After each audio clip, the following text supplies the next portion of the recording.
Hello. ആ ഞാൻ വരാം. രവിയേട്ടന് ഒരു 9 മണി കഴിഞ്ഞ് പോവും. അത് കഴിഞ്ഞ് വന്നാൽ മതി. ആ ഓ ശരി.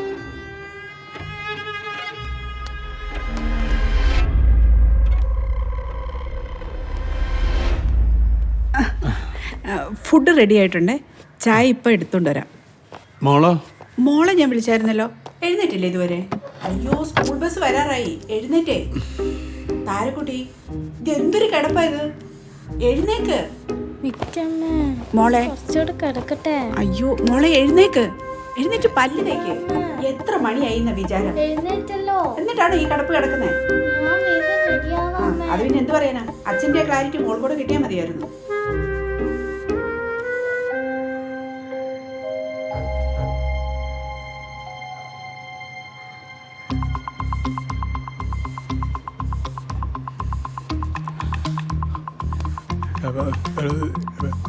Hello George sir. ഇന്നോ? ഇപ്പോഴോ? ഇല്ലില്ല, കുഴപ്പമൊന്നുമില്ല.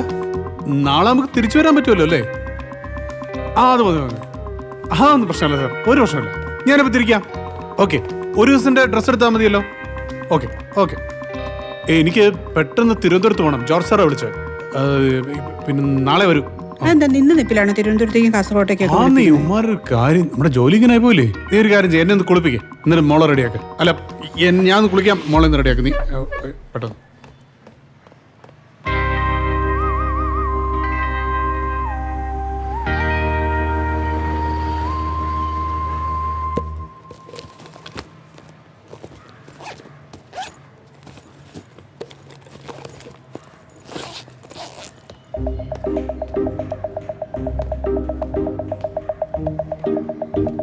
രവിയേട്ടാ, മോളെ ഞാൻ സ്കൂളിൽ കൊണ്ടാക്കിട്ട് വരാവേ. മോളെ, അച്ഛൻ ഇന്ന് പോയാൽ നാളെ വരൂ. Official duty. അതിനാ നടക്ക്. Good day, study well. കുട്ടി, എല്ലാ ദിവസവും തന്നു വിടുന്ന ഫുഡിന്റെ പകുതി നീ തിരിച്ചു കൊണ്ടിരുന്നുണ്ട്. ഇന്ന് മൊത്തം കഴിച്ചോണം.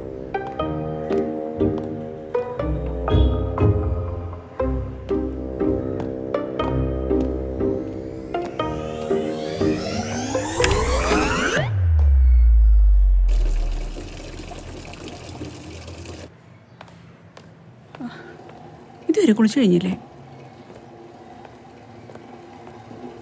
രവിയേട്ടാ, രവിയേട്ടാ, ഇത് എന്തൊരു കുളിയാ? ഇതുവരെ കുളിച്ചു കഴിഞ്ഞില്ലേ? തിരുവനന്തപുരം വരെ പോണ്ടല്ലേ? അവിടെ ചെന്ന് കുളിക്കാൻ പറ്റുമെന്ന് പറഞ്ഞോളല്ലോ. എപ്പോഴാ തിരുവനന്തപുരത്തേക്ക് പോണ്ടേ? ജോർജ് സാർ വരാന്ന് പറഞ്ഞിട്ടുണ്ട്. വന്ന് അവിടെ ഇറങ്ങും. നീ വേണമെങ്കിൽ ഹിമയെ കൂട്ടി വിളിച്ചോ. ഓ, അതൊന്നും കുഴപ്പമില്ല, ഞാൻ മാനേജ് ചെയ്തോളാം. രവിയേട്ട പോയിട്ട് വാ. പിന്നെ ഞാൻ എൻ്റെ സാനിക്ക് കൊണ്ട് കുറച്ച് ബ്രേക്ക്ഫാസ്റ്റ് കൊടുത്തിട്ട് വരാം. ഞാൻ വന്നിട്ടേ പോകാവേ. പിന്നെ രവിയേട്ടുള്ള ഫുഡ് ടേബിളിൽ എടുത്ത് വെച്ചിട്ടുണ്ടേ.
രവിയേട്ടൻ ഇത്ര പെട്ടെന്ന് പോയോ?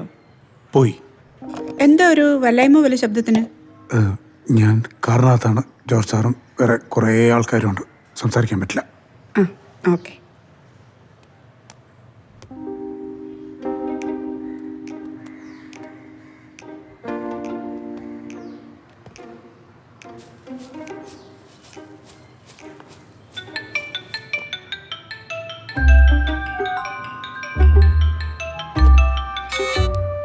ഹലോ, ഞാൻ നിന്നെ വെയിറ്റ് ചെയ്യുമായിരുന്നു. ആ, ഏട്ടൻ പോയല്ലോ തിരുവനന്തപുരത്തേക്ക്. ഒരു അരമണിക്കൂർ കൂടെ എടുക്കും. ഞാൻ റെഡിയായി നിൽക്കാം. നീ ഒരു കാര്യം ചെയ്യ്, താഴെ എത്തിയിട്ട് വിളിക്കും കേട്ടോ. ഓക്കെ, അപ്പം ശരി.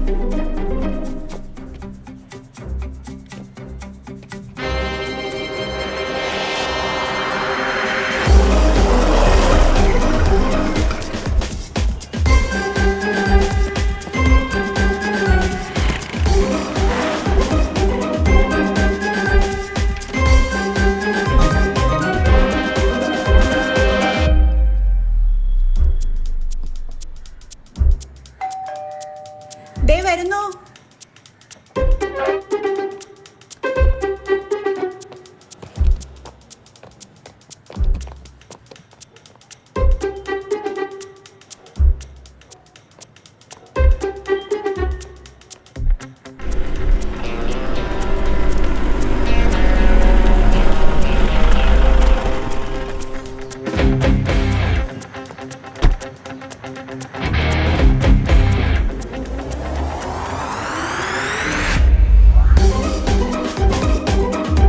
ആണോ?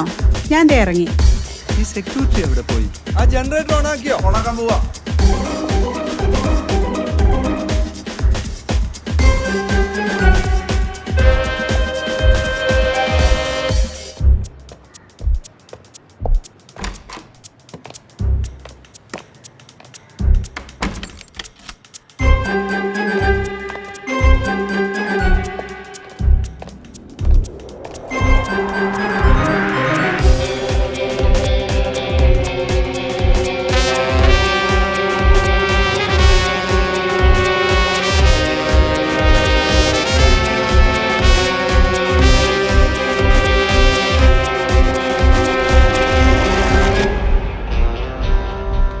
ഭദ്ര, പോവാം. പോ.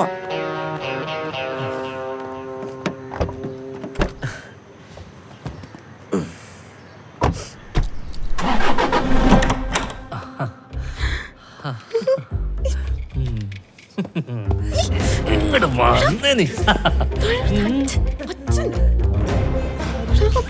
പോടി ഓടുന്നു.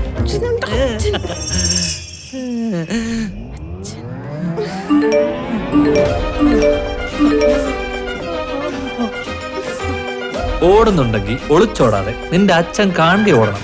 അതല്ലേ ഹീറോയിസം.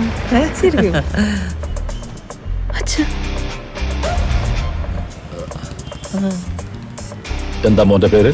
ജോൺകുട്ടി. അങ്കിളുടെ പേരെന്താ? എന്റെ പേര് ജയകൃഷ്ണൻ.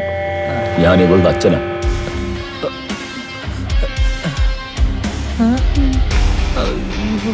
നിങ്ങൾ എന്നും വരാറുണ്ടോ ഇവിടെ? ജോണിന്റെ കോളേജ് മേറ്റ് ആണ്. ഇപ്പം വഴി വെച്ച് കണ്ടു. കുറച്ചേരം സംസാരിച്ചിട്ട് പോവാന്ന് കരുതി. ഇവിടെ ആകുമ്പോ നല്ല സമാധാനം. മോർണിംഗ് വാ. അച്ഛാ, ഏത് കോളേജിലാണ് നിങ്ങൾ ഒരുമിച്ച് പഠിച്ചത്? നീ പറയുന്നത് തന്നെ ആവണം അവളും പറയുന്നത്. നിനക്ക് എന്നെ കുറിച്ച് അറിയാവോ? ഇനി അവളെ കാണരുത്. അങ്ങനെ എന്തെങ്കിലും ഉദ്ദേശം ഉണ്ടെങ്കിൽ എന്റെ സ്വഭാവം നീ അറിയും.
വാ ചേച്ചി.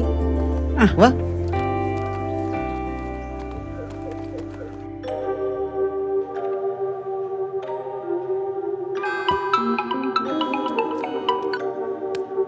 ബാല, ഡേയ് നീ എവിടാ? Cyrus cloud. തൂവെള്ള മേഘമെന്ന് ഞാൻ കരുതിയിരുന്നത് വാസ്തവത്തിൽ ഒരു കറുത്ത മേഘമായിരുന്നു ബാല. നീ ഇവിടെ എത്തിയ? ഇങ്ങനെ 24 മണിക്കൂർ റിസർച്ച് ചെയ്യല്ലേ. കാർ മേഘം വെളുക്കുകയോ കറക്കുകയോ ചെയ്തിട്ട് വാ, ചായ കുടിക്കാൻ പോവാ. ചായ വേണ്ട ബാല. ഈ സമയത്ത് മറ്റേ കുടിക്കാൻ പറ്റുമോ? നീ ഇറങ്ങി വാടേ. എന്റെ പ്രവചനങ്ങളെല്ലാം തെറ്റുകയാണല്ലോ. ഇത് എന്തു പടാ ഇത്? നീ ഇപ്പൊ എവിടാ? ഞാൻ എന്റെ ഫ്ലാറ്റിന്റെ ഉള്ളിൽ അകപ്പെട്ടിരിക്കുകയാണ് ബാല. ഫ്ലാറ്റില? നീ എന്ത് പിച്ചമ്പായി പറയുന്നത്? ഫോൺ ബിന്ദുവിന്റെ കൈ കൊടുത്തേ. ബിന്ദു പോയി. അവള് പോട്ടെ, നീ ഓഫീസിൽ വാ. എങ്ങനെ വരെ? ഫ്ലാറ്റും പൂട്ടിക്കൊണ്ടാണ് അവള് പോയത്. ഞാൻ ഇതിനകത്താണ്. എന്തോ സംശയം തെറ്റി കാണും. അതാണ് അവളെ ഫ്ലാറ്റും പൂട്ടിയിട്ട് അങ്ങ് പോയത്. അവളെവിടെ പോയാ? അവൾ എങ്ങോട്ടാ പോയി? ആരുടെ കൂടെയോ പോയി. ഞാൻ പെട്ട്, എല്ലാം കൊണ്ടും പെട്ട്. രവി, ഹലോ രവി, ഇനി ഉള്ളതാണോ? ഭയങ്കര വായനയാണല്ലോടാ. പറയച്ചാ, എന്തൊക്കെയുണ്ട്? അല്ല മോളെ, നിന്റെ കൂടെ രവിയും മോളും വരുമെന്നാണ് ഞങ്ങൾ കരുതിയത്. ഞാൻ പറഞ്ഞില്ലേ അച്ഛാ, രവിയേട്ടൻ്റെ മീറ്റിംഗ് ഒന്ന് കഴിഞ്ഞോട്ടെ, ഞങ്ങൾ വരാം. വരുന്നു. എത്ര കാലം ഇത് കേൾക്കുന്നു. എന്തായാലും ചേച്ചി വന്നല്ലോ, എനിക്കത് മതി. സത്യം പറഞ്ഞാൽ അങ്ങേര് വരണമെന്ന് എനിക്കില്ല. അങ്ങേര് ഇന്ന് മഴ പെയ്യോ പെയ്യത്തില്ലയോ എന്നൊക്കെ നോക്കി അവിടെ ഇരിക്കട്ടെ. ഭദ്ര, അവൻ അവളുടെ കൂടെപ്പറപ്പല്ലേ, അവന് വിഷമുണ്ടാവില്ലേ? പിന്നെ ചേച്ചി, ഞാൻ വേറൊരു കാര്യം പറയാം. വിഷമം വിചാരിക്കരുത്. നിങ്ങളുടെ ഭർത്താവ് ഓഫീസിൽ നല്ലൊരു കോമഡി കഥാപാത്രമാണ്. ഒന്നും മിണ്ടാതിരിക്കടാ. സോറി അച്ഛാ, ചേച്ചി ഇപ്പോഴല്ലേ കിട്ടിയത്. ഇപ്പം പറഞ്ഞില്ലെങ്കിൽ പിന്നെ എപ്പോൾ പറയാനാണ്? ഞങ്ങൾ രാഷ്ട്രീയക്കാർക്ക് ഓഫീസിൽ നടക്കുന്ന കാര്യങ്ങളൊക്കെ അപ്പം പറയാം. ഭദ്രൻ്റെ വിഷമമൊക്കെ എനിക്ക് മനസ്സിലാവും അച്ഛാ. എത്ര ആലോചന അവൻ എനിക്ക് വേണ്ടി കൊണ്ടുവന്നാ. പക്ഷേ എനിക്കിഷ്ടമുള്ള ഒരാളുടെ കൂടെ ഞാൻ പോയി.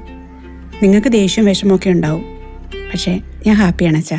എന്നാലും ചേച്ചി കണ്ടുപിടിച്ച ഐറ്റം ഒരു അടാറ് ഐറ്റം തന്നെയാണ്. സാധാരണ ഇത്തരം സന്ദർഭങ്ങളിൽ ചില ഊള ഭർത്താക്കന്മാർ പറയുന്ന സ്ഥിരം ഡയലോഗായിട്ട് അളിയ, നീ ഇതിനെ കാണരുത്. അവക്കിവിടെ എന്തിനായിരുന്നു കുറവ്? വീടിന് വീട്, കാറിന് കാറ്, ഡ്രസ്സിന് ഡ്രസ്സ്. പിന്നെ അവക്ക് അർദ്ധരാത്രി തോന്നുമ്പോ അവളുടെ അമ്മൂമ്മയുടെ തട്ടുദോശയും ഓംലെറ്റും. ഇവിടെ ഒരു കുറവ് ഞാൻ വെച്ചിട്ടില്ല. സമാനപ്പെടും, ഒരു വഴി ഉണ്ടാക്കാം. എന്താ വഴി? അല്ല, നീ ക്യാമറയെ കണ്ടെന്ന് പറഞ്ഞ ആളില്ലേ, നിന്നേക്കാളും പ്രായം കുറവാണോ? ആയിരിക്കും. ആയിരിക്കുന്നല്ല, ആണോ? ആണ്. എത്ര പ്രായക്കുറവാണോ? ഒരു 10-15 വയസ്സ് കുറവായിരിക്കും. മൈ ഗോഡ്, അപ്പൊ യൂത്തൻ. എടാ, ഒരുന്റെ ശരീരം, ഇരുനിറം. അപ്പ രവി, എന്താന്നേ ഇതാണ് നീ വഴി ഉണ്ടാക്കാന്ന് പറഞ്ഞ്? അല്ല, ഞാൻ